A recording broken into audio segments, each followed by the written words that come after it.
नमस्कार किसान भाइयों, स्वागत है आपका और एक वीडियो में।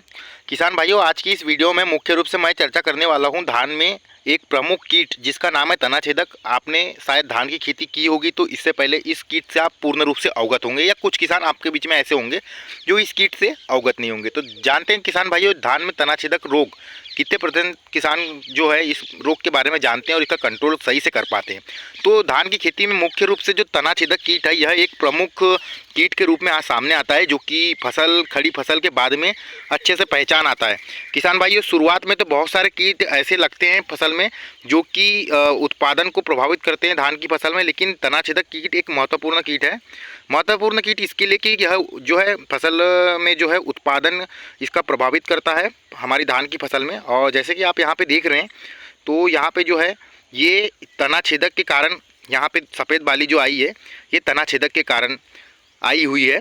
और तना छेदक के कारण यहाँ पे यह एक ही बाली नहीं, जैसे इस प्लॉट पे मैं देख रहा हूँ तो ये यहाँ पे एक बहुत पूर्ण रूप से जो पौधा है ये भी पूर्ण रूप से तना छेदक से ग्रसित है। फिर उसके बाद में ये पौधा तना छेदक से ग्रसित है, ये सामने वाला पौधा तना छेदक से ग्रसित है। तो आप में से किसान भाई ना जाने कितने ऐसे किसान भाई होंगे जिनके खेत में तना छेदक एक मुख्य कीट के रूप में सामने आता है और उनकी फसल को प्रभावित करता है। तो तना छेदक से किसान भाइयों 10 से 40% तक का जो है यील्ड लॉसेस होता है किसान भाइयों को। यानी कि यदि आप किसी खेत में 100% यानी कि 1 एकड़ पीछे 25 कुंटल भी अगर उत्पादन लेते हैं धान का, तो इसमें आप अगर 10% इसका देखते हैं 25 कुंटल का, तो मान के चलो ये आपके 2.5 कुंटल से 5 कुंटल के आसपास जो है उत्पादन को प्रभावित करता है, जो कि एक प्रमुख चुनौती होती है किसान भाइयों के लिए कि वे अपने खेत में जो है इस कीट से कैसे बचे। तो बहुत सारे किसान भाइयों के द्वारा शुरुआत में स्प्रे किया जाता है एक अच्छे कीटनाशक का, लेकिन वह कीटनाशक क्या होता है जो कि इस प्रकार के जो है सफ़ेद बाल को कंट्रोल करने में असमर्थ रहता है। तो इसकी चर्चा कर रहा हूं मैं। जिस प्रकार से यहाँ मैंने तना छेदक का ये प्लॉट दिखाया है, जिस प्रकार से ये प्लॉट जो है तना छेदक से पूर्ण रूप से तना छेदक कीट के प्रकोप से पूर्ण रूप से ग्रसित प्लाट है।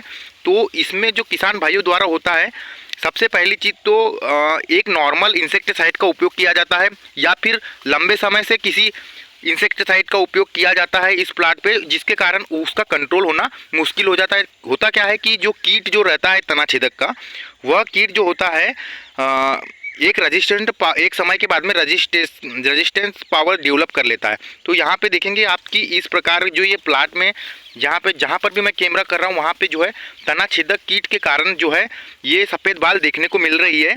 और इस प्रकार की जो सफ़ेद बाल है उत्पादन पे तो काफ़ी प्रभाव डालती है, लेकिन इसके अलावा किसान भाई इसके जो कंट्रोल करने में असमर्थ रहते हैं, उसका जो कारण क्या हो सकता है। तो किसान भाई द्वारा जो होता है कि इस प्रकार की समस्या को कंट्रोल करने के लिए शुरू में कदम नहीं उठाए जाते हैं, जिससे कि वे इस प्रकार के प्रकोप को देखते हैं अपनी खड़ी फसल में। दूसरी चीज़ ये होती है कि किसान भाइयों द्वारा बार बार वही इंसेक्टिसाइड का उपयोग किया जाता है जिसको वह इससे पहले उपयोग में ले चुके हैं। जैसे कि मैं यहाँ पे आपको कुछ ऐसे इंसेक्टिसाइड का नाम, टेक्निकल नाम बताऊंगा। जैसे कि टेक्निकल नाम में प्रोफेनोफास और साइपरमेथ्रिन, क्लोरोफास, साइपरमेथ्रिन, इस प्रकार के इंसेक्टिसाइड का बार बार प्रयोग करने से कीट के प्रति रजिस्टेंस पावर जो है उसका बढ़ गया है। जो इस प्रकार का जो कीट रहता है, रेजिस्टेंट पावर इस प्रकार के इंसेक्टिसाइडों के खिलाफ डेवलप करने के कारण उससे कंट्रोल नहीं हो पाता है। तो इसके कंट्रोल के लिए अब किसान भाई क्या कर सकते हैं?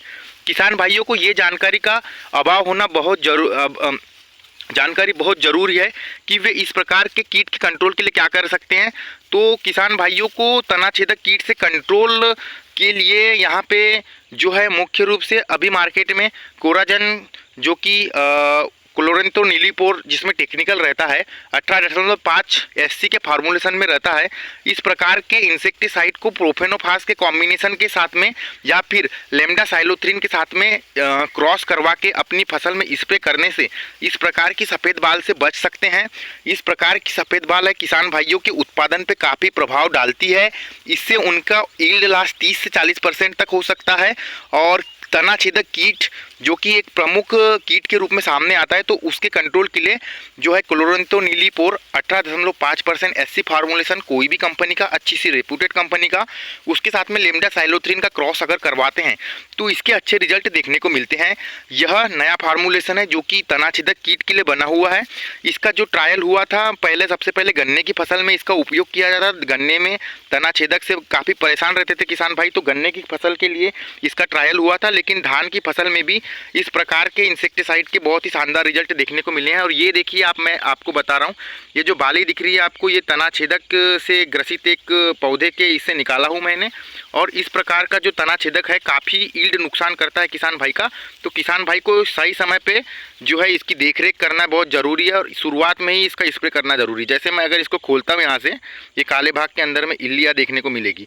तो किसान भाई ये मिलते हैं और एक वीडियो में, तब तक के लिए जय जवान जय किसान।